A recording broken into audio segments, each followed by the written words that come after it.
Hi, I'm Derrick Jensen. This is Resistance Radio on the Progressive Radio Network. My guest today is John Feffer. John Feffer is the author of Splinterlands. He's the director of Foreign Policy and Focus and the author of several books and numerous articles, as well as a half-dozen one-man shows. So first, thank you for your work, and second, thank you for being on the program. Thank you very much for having me on your show. So I would like to start with a quote from you, which is, "Empires, like adolescents, think they'll live forever. In geopolitics, as in biology, expiration dates are never visible. When death comes, it's always a shock." So can you talk about that a little bit?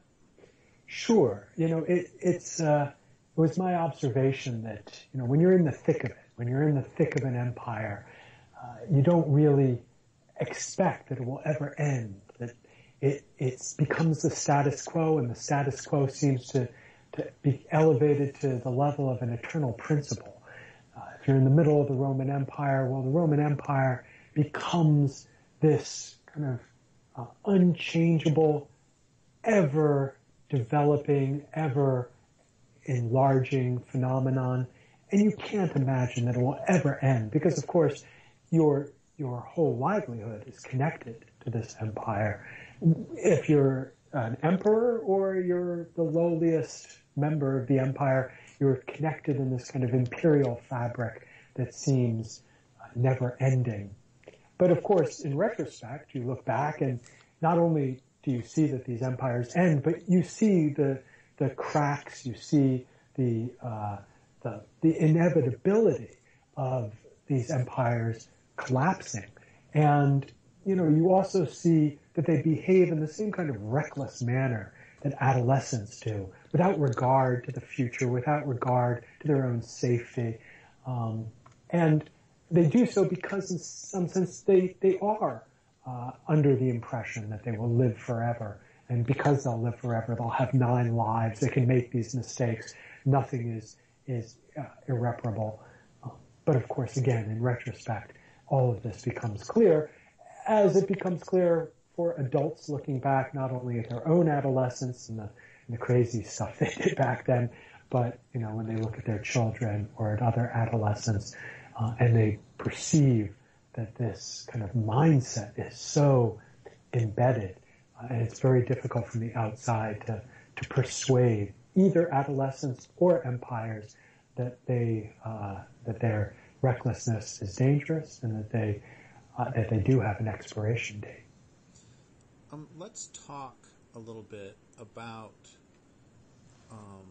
some of the commonalities, some of the markers of the end of empires, some of the things that happen at the end of empires historically, and then bring them, and then eventually we'll apply them to the current situation. Sure. I mean, I think one of the marks for early empires is resource depletion. And I know that might sound strange because, of course, if you go back to the Mayan period or the Mycenaean period, you think, well, those were periods of time marked by unlimited resources. This was before manufacturing, before we polluted the planet, before we even discovered oil and natural gas and fossil fuels. These were times of almost Arcadian bliss. And yet, even these empires encountered resource constraints. In the case of the Mayans, they ultimately kind of farmed their land so extensively as to rob the land of the necessary nutrients to keep the farming sustainable. And with a growing population, it simply became impossible to sustain this empire. With the Romans, of course, the empire became unsustainable for a number of different reasons. Resources, they too had, it seemed, unlimited access to resources that they were bringing in from northern Africa, from the Middle East, even from as far away as England. But the problem for the Romans seemed to be another matter altogether. And that was, you could argue, imperial overstretch. In other words, that the empire became so large and extended over such a vast territorial expanse that administratively it became impossible to maintain any kind of coherence, because of course there was going to be division, political division, there was going to be ethnic division between the different groups within the empire, and Rome from the center simply could not maintain either administrative control or military control over such a vast territory.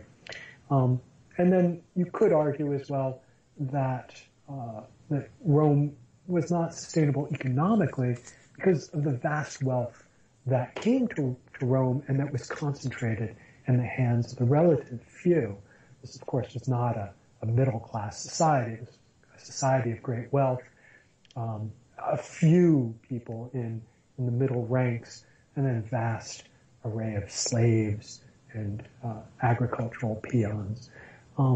And that too became unsustainable. It became impossible for Rome to maintain control over such a huge number of people who were getting so little out of the empire. So imperial overstretch, kind of the natural resources constraints, those become two very important issues. If you come into the more modern period and you look at, say, the collapse of the Soviet Union, you could add a couple of other factors. One would be a kind of sclerosis. The political center in Moscow was simply robbed of any kind of innovation, certainly in the political sphere, but even to a certain extent in the economic sphere, despite some reforms that took place in the 1960s. But there was no opportunity for kind of new ideas and new blood to come into Moscow until the very end, right at the kind of end of the Soviet period, and it was too late when Gorbachev kind of finally rose through the ranks to take control. But at that point, the economy was practically moribund, and there were considerable tensions between the periphery and the center in the Soviet Union. And so the kind of political and the economic sclerosis in the Soviet Union, I think, doomed that project. There simply was not a capacity to innovate at a time. I mean, it may have, if the Soviet Union had existed, if you could imagine it existing in the Middle Ages, sclerosis may not have been such a problem, since plenty of institutions were sclerotic in the 13th century. But by the time you get to the 20th century, and, impact of fast-moving developments in technology, in the economy, in geopolitics, Soviet Union was simply not nimble enough an institution to adapt to those trends. So, with the possible exception of the sclerosis, aren't a lot of those problems inherent by definition in empires, since empires are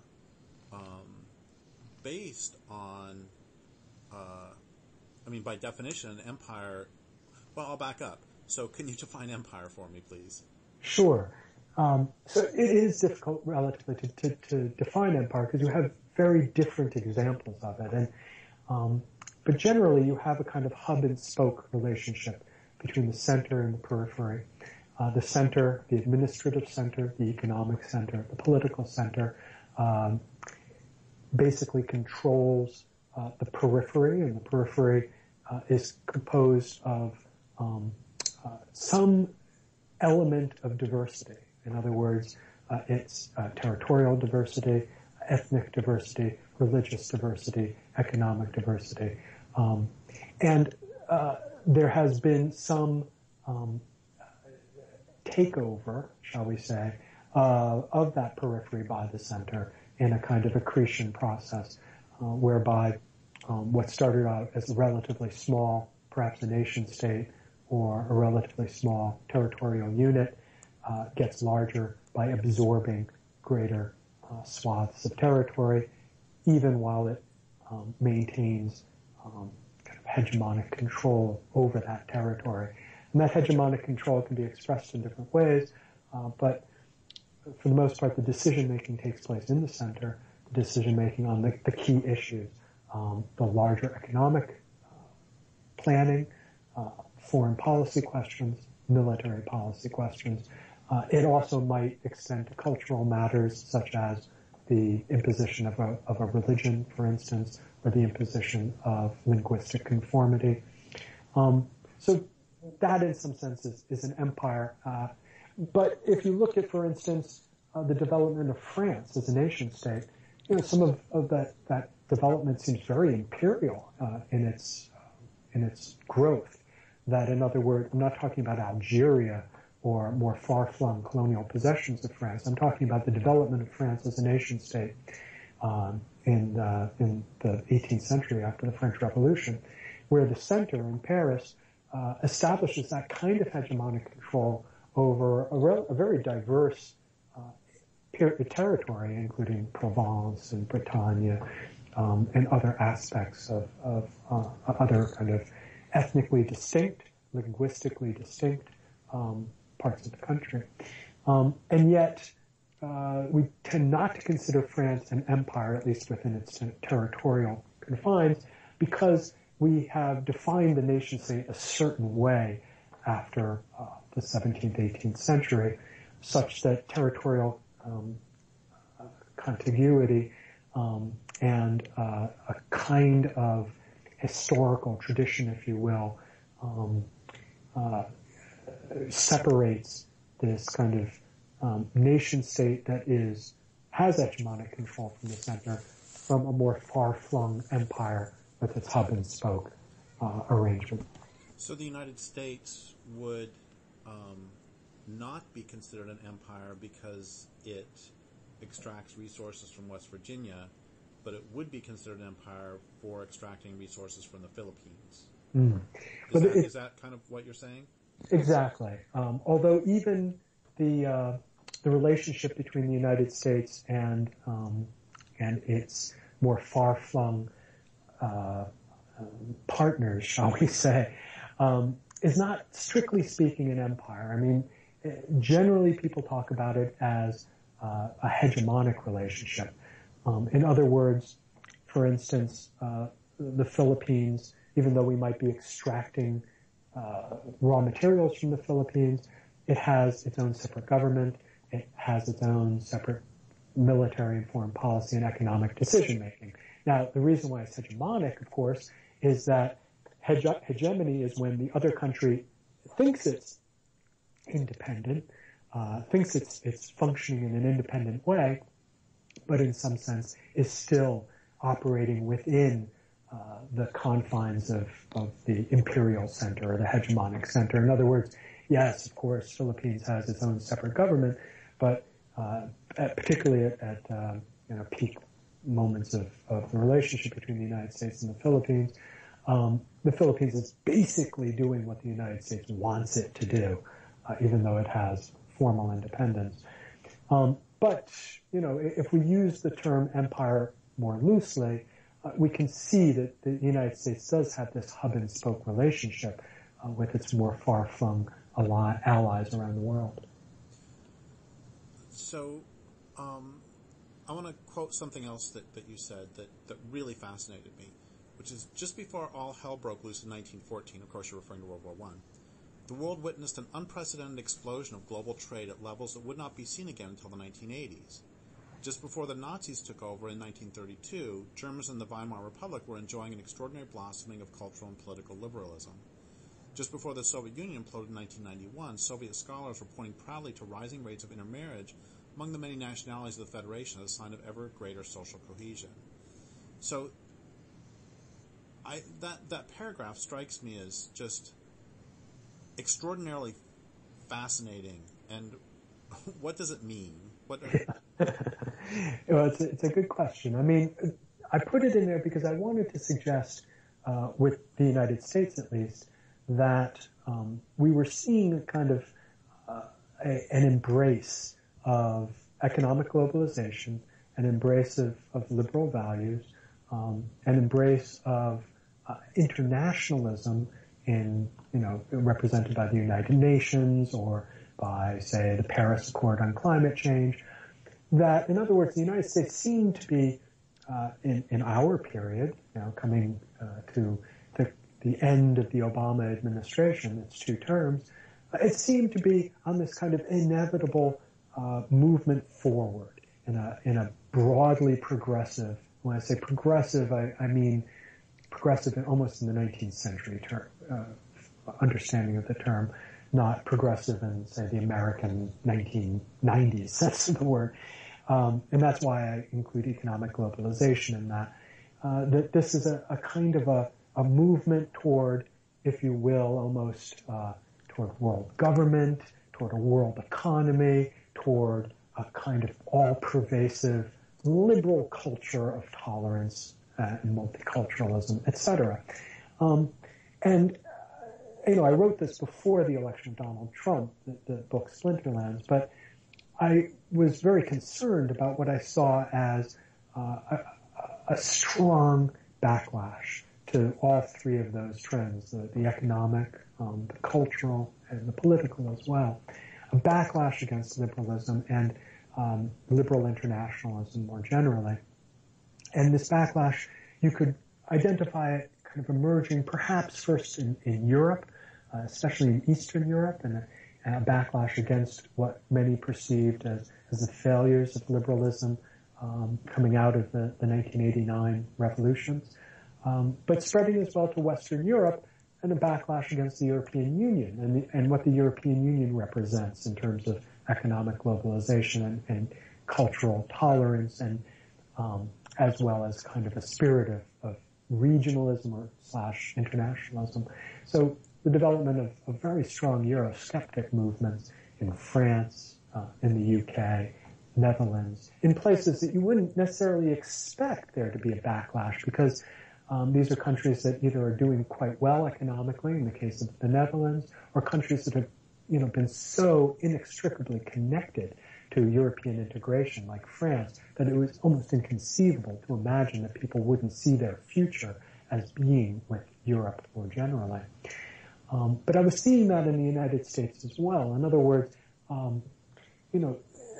there were a tremendous number of people in the United States who felt that they were not benefiting from economic globalization, that they were losing jobs, that they were watching the collapse of manufacturing in this country, that they were losing out to robotics, that there were any number of reasons why technology / globalization were not benefiting them, but they were not happy and they wanted to change. But we also saw a kind of pushback against what was considered to be uber liberalism, too much emphasis on identity politics or multiculturalism, or what was considered quote unquote politically correct. And finally, a backlash against all the political authorities connected to these developments. In other words, members of both political parties, of the Democrats and the Republicans, who had effectively endorsed these economic transformations, free trade deals, for instance, as well as bilateral trade deals, and participation in international financial institutions, which many people, again, in this backlash community, were not perceiving as beneficial to the United States. So these 3 backlashes coming together, and it occurred to me that we were at a same moment now in 2016, when I was finishing the book, that we were in terms of the world, in 1914, in 1932, and for the Soviet Union and Eastern Europe in 1988, 1989. In other words, a moment of cleavage, a moment in which that which seems inevitable, that which seems, inexorable forward movement was going to hit up hard against a wall, and not only be stopped, but actually rolled back, just as it was rolled back by World War I, just as it was rolled back by the Nazis, just in some senses it was rolled back by the collapse of communism in Eastern Europe and the Soviet Union. And So that's why I wrote that. I wanted to suggest that, and again, the book Splinterlands was not really meant to anticipate the election of Donald Trump in 2016 or the Brexit vote. I expected that the UK would reject the Brexit referendum, and I expected American voters to reject Donald Trump based on all the public opinion polls. My book was meant as a warning against complacency. I was saying, look, you think that we've dodged the bullet, and this is not 1914, this is not 1932. But I'm saying that if Trump loses in 2016, his supporters are not going away. They're not moving to New Zealand. They're still going to be here, and they're still going to represent a significant political force. And they will have a better candidate, in other words, a more sophisticated, more savvy political candidate in 2020.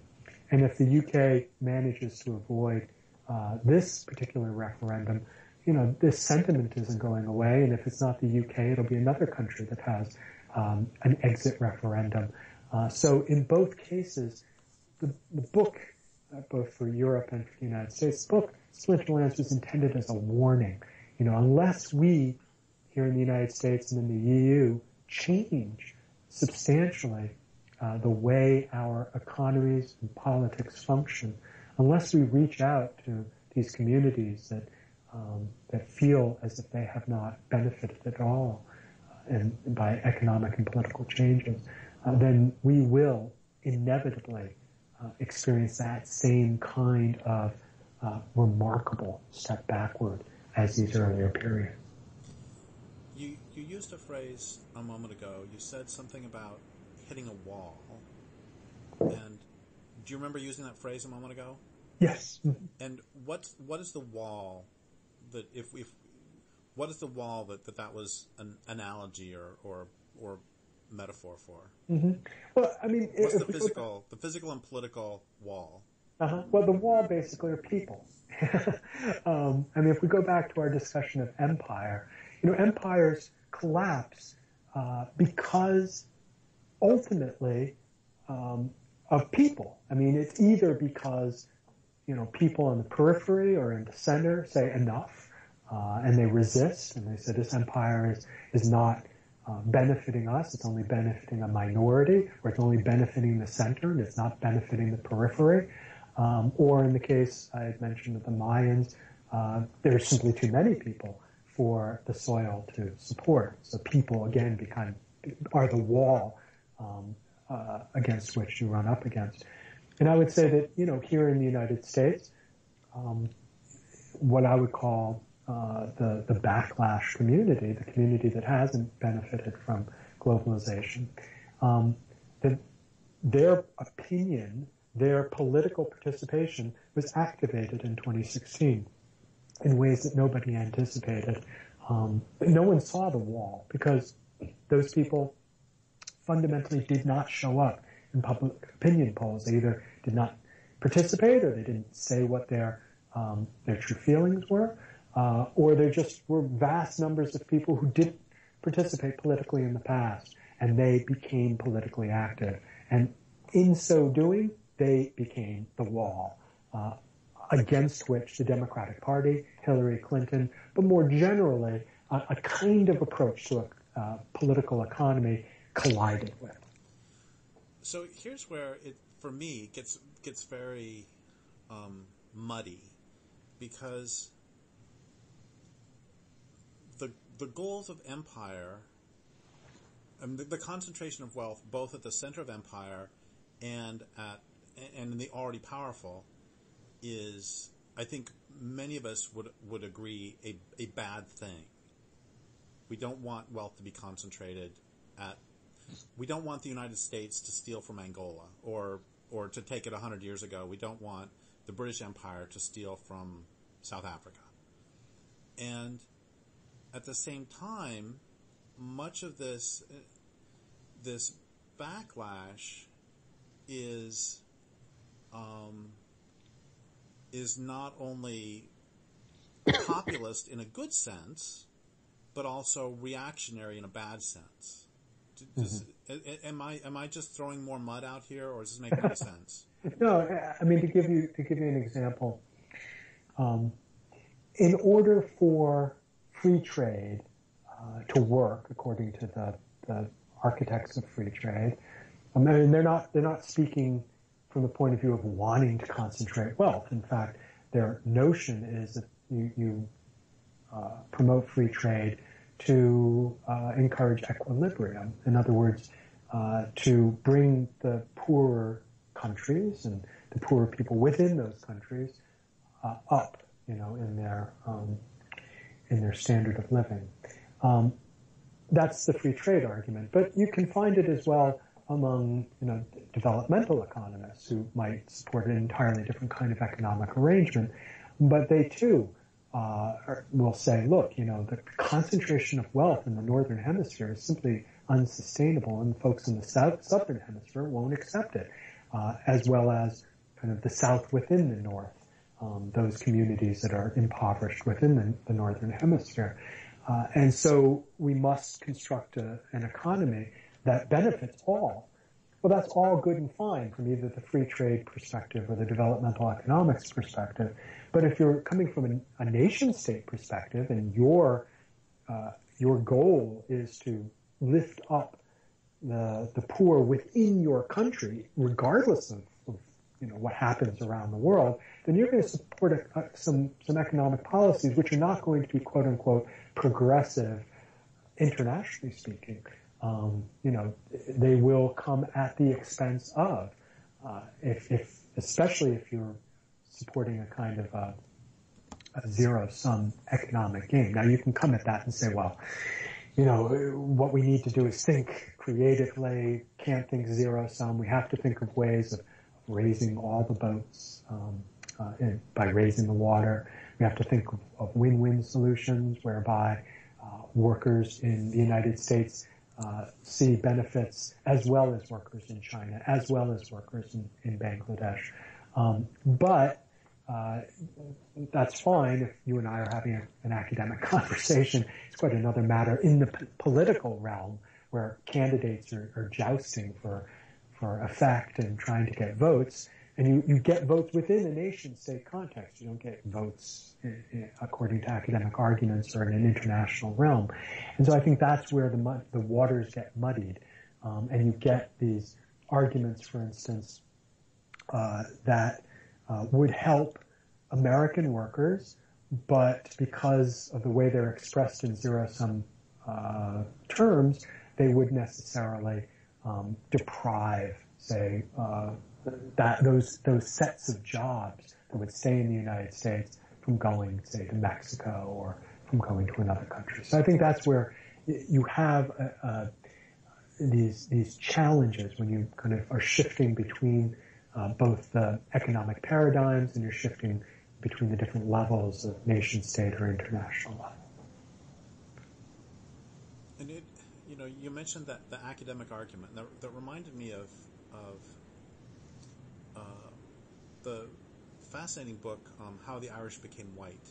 Mm-hmm. And one of the things that I took from that is that when the Irish immigrated when the Irish immigrants arrived in the United States, oftentimes they themselves were very impoverished, and they had a choice. They could have, collectively, they could have working class solidarity with the free blacks in the North, or they could use every advantage they could, including their white skin, within the racist society, to feed their children.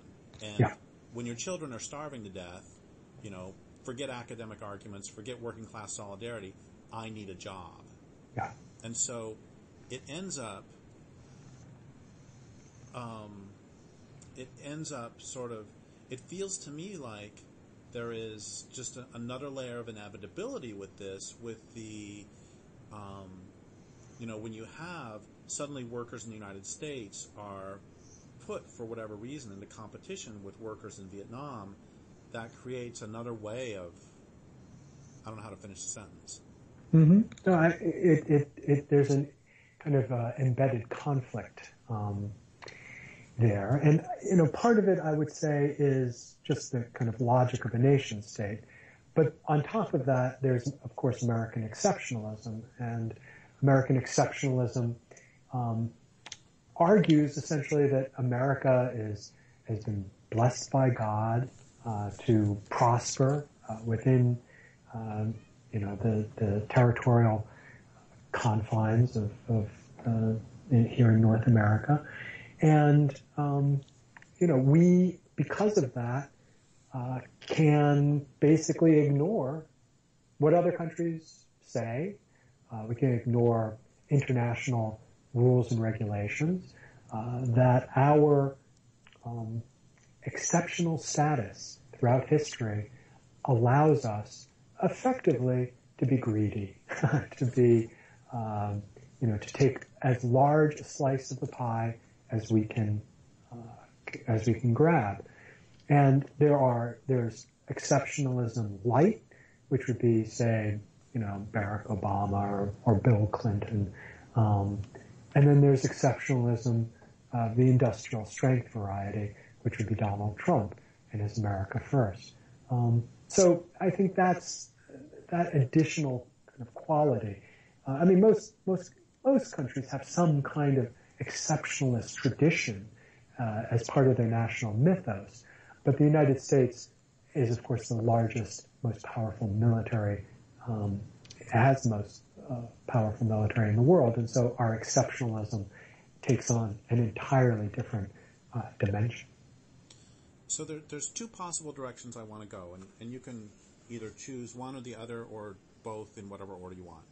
And one of them would be to take a step back and to talk about the central conceit, in terms of literary term, of Splinterlands, which is someone looking back from 2050, and then take us through what is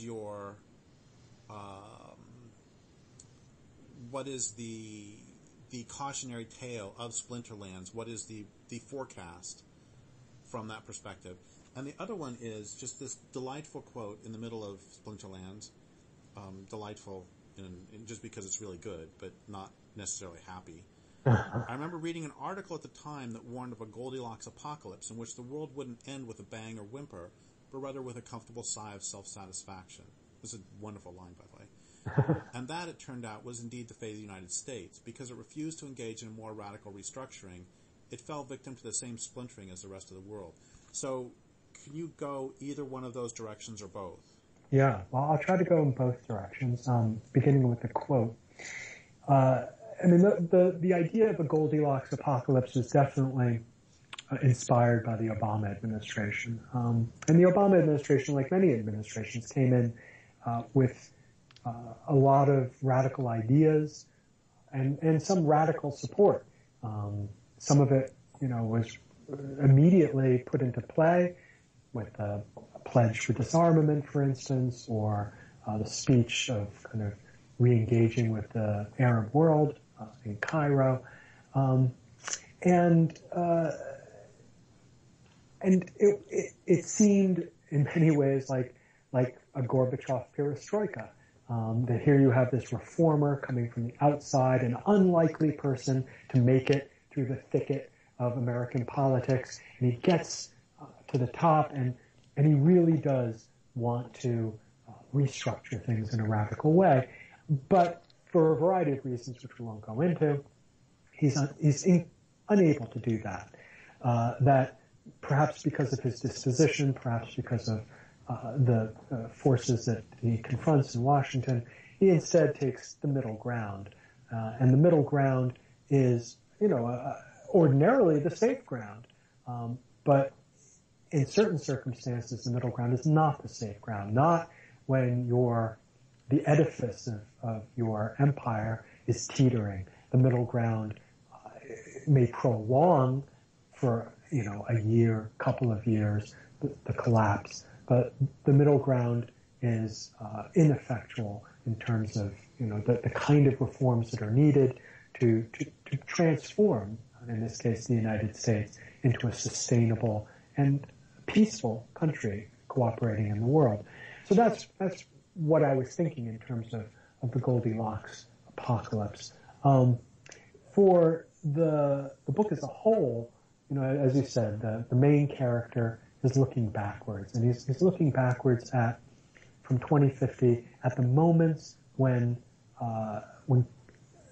significant cleavage took place in the world, and he's trying to understand, from his background, he had studied the collapse of the Soviet Union. He's trying to understand, well, why did the European Union fall apart? Why did the United States fall apart? Why did China and Russia fall apart? What were the reasons? This is his academic discipline. This is his field of geopaleontology, to understand why these geopolitical dinosaurs died off, essentially. Was it a comet? Were they had their brains too small? What are the reasons? And at the same time, because this is a novel, he is also trying to understand why his family has fallen apart. His family is basically scattered to the winds, and they are estranged from him, his 3 children, his ex-wife.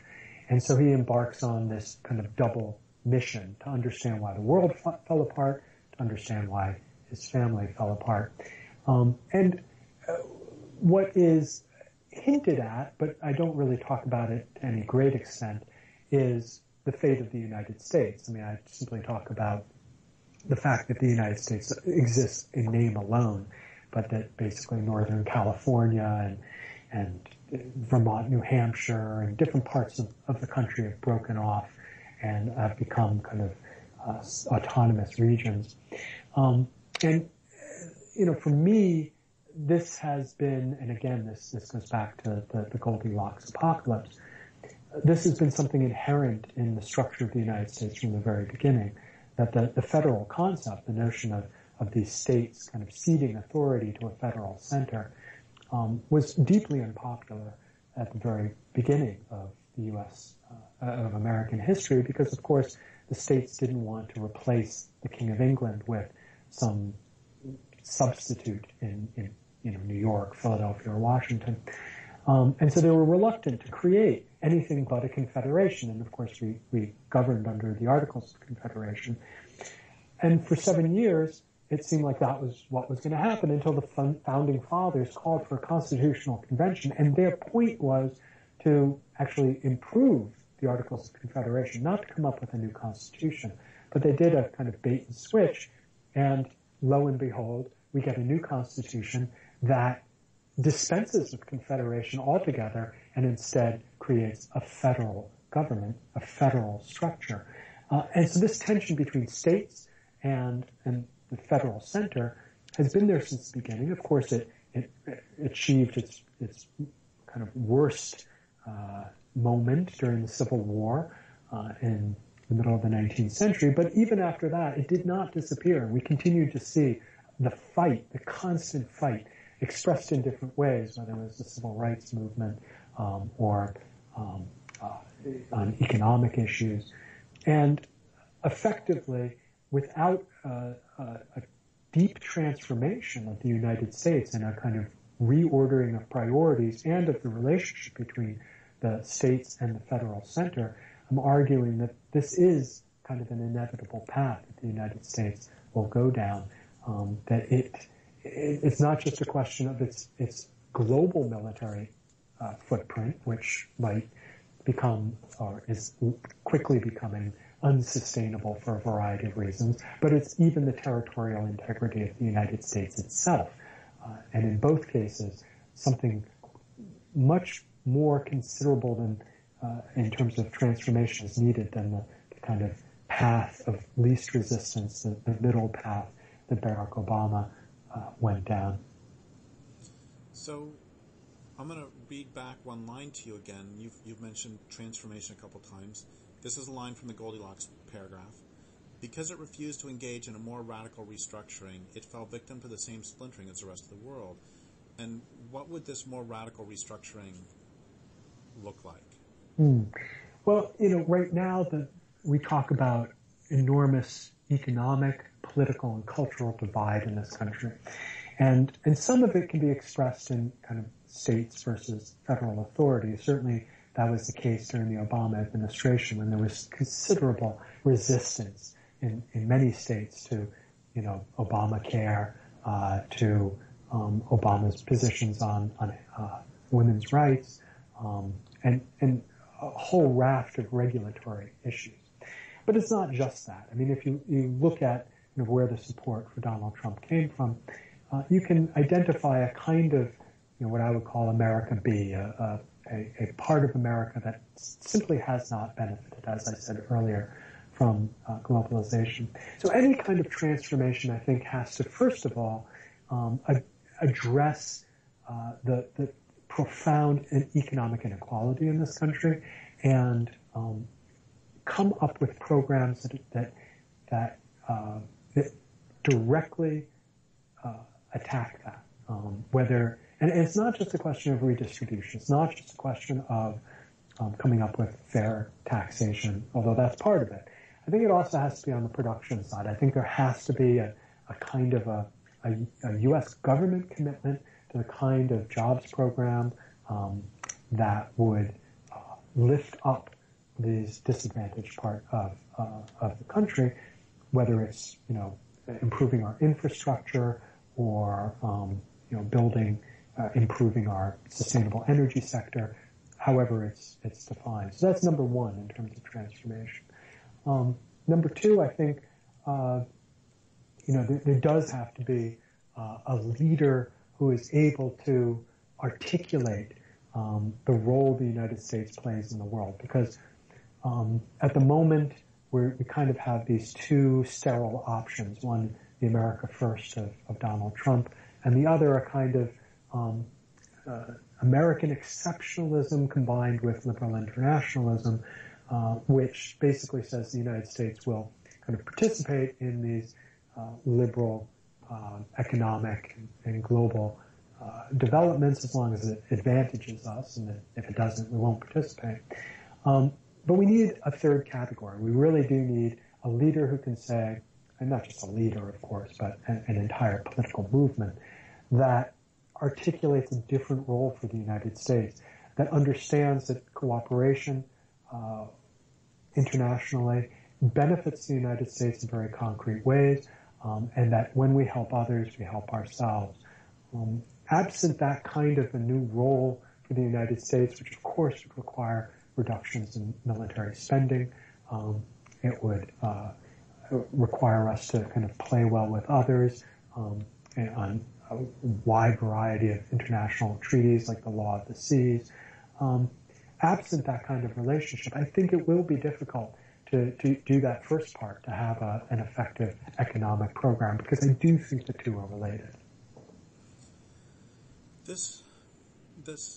The radical restructuring of the economy reminds me of two moments in my politicization. I was a fundamentalist Christian when I was a child, raised Seventh-day Adventist, and nuke the commies and all that stuff.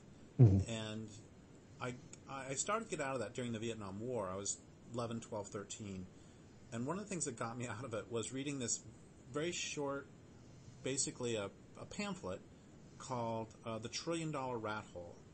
And it was simply a list of the things that could have been done in the United States with the money that had gone to the military post-World War II. And it was stunning to me. This is like 1972, 1973. And it was things like every city or every town of more than 5,000 people could have its own hospital. Every student in the United States could attend college free. I mean, just the bounty was extraordinary. And of course, we see that today as lunch meals or meals on wheels is cut as the military gets more money. And then the second thing I want to bring up is something I learned when I was doing research in the 90s on the B-1 bomber. And there was a conversation between George McGovern and one of the manufacturers of the B-1 bomber. And George McGovern said to the manufacturer, if we could get you the money to build school buses, would you build them instead of bombers? And the guy said, of course, we would be happy. We don't care. We just want the money from the government contract. And then they just both burst into laughing because they both knew that they could never get appropriations for school buses through Congress the way they get them for B-1 bombers. Right. And so that's a long way of asking, how do we do that? Yeah. Well, I mean, for many years here in Washington, because it makes so much sense. Yeah, yeah. I mean, here in Washington, we would talk about the importance of shifting resources from military budget to non-military budget, but we would always kind of put an asterisk to that and say, well, because of the appropriations process, you can't just kind of take money out of the military and apply it directly to the non-military. And then along comes Donald Trump, and in his first budget, that's what he does, except in reverse. He says, we're going to add $54 billion to the military budget. And where's it going to come from? Well, honestly, we're going to be probably cutting taxes, so it's not going to come from that. And there are going to be some other big ticket items we'll be dealing with, like a wall between the United States and Mexico. So honestly, folks, we're just going to take it from the domestic side. I mean, literally just going to rob Peter to pay Paul. And I was astonishing to me. I was like, well, I guess he can do it. If he can do it that way, well, we can do it the other way. And I think that, as much as I am horrified by Donald Trump and what he represents, he does suggest to us in a lot of different ways the power that we have been reluctant to tap into, both power of people who are pissed off at the status quo, but also the levers that are available even here in Washington if you are bold enough to claim them. That's really good. Thank you. So we have like 2 or 3 minutes left, and I'm wondering if there are some things that you want to say about this geopaleontology and this observation of the end of empire that I haven't given you an opportunity to. Well, I guess I would say that the discipline of geopaleontology, which I of course made up, doesn't exist, was a way for my main character to kind of examine something dispassionately. That there's a distance between him and what he was studying, and ultimately, in terms of the novel, this is his blind spot. This is his inability to kind of recognize how he is directly involved in what he's studying in the world around him. This is why his family falls apart, because he doesn't really understand the kind of consequences of his own actions. And I think for us, we often here in the United States, I think we go about our lives. I go about my life. I don't think I live in an empire and it has malign consequences. We have to end it tomorrow. I mean, of course, I work, over the long term to kind of deconstruct American empire, but there is still sometimes a certain abstract distance. And it's this abstract distance which I think, frankly, has reduced the political popularity of our anti-imperial position.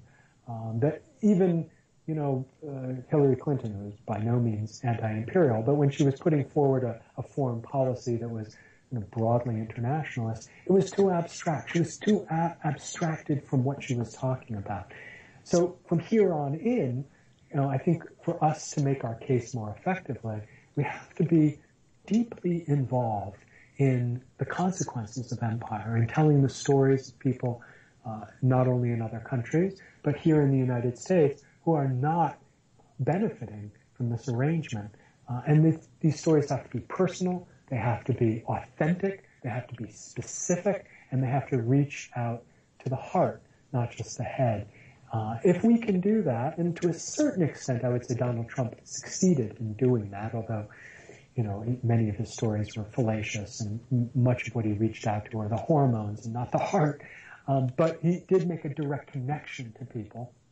That's something we have to do. We have to be able to make those connections, make those appeals, and we have to kind of, as much as possible, get away from the more abstract understanding of America's role in the world and the impact that America has on its most marginalized. Well, thank you so much. And I would like to thank listeners for listening. My guest today has been John Feffer. This is Derrick Jensen for Resistance Radio on the Progressive Radio Network.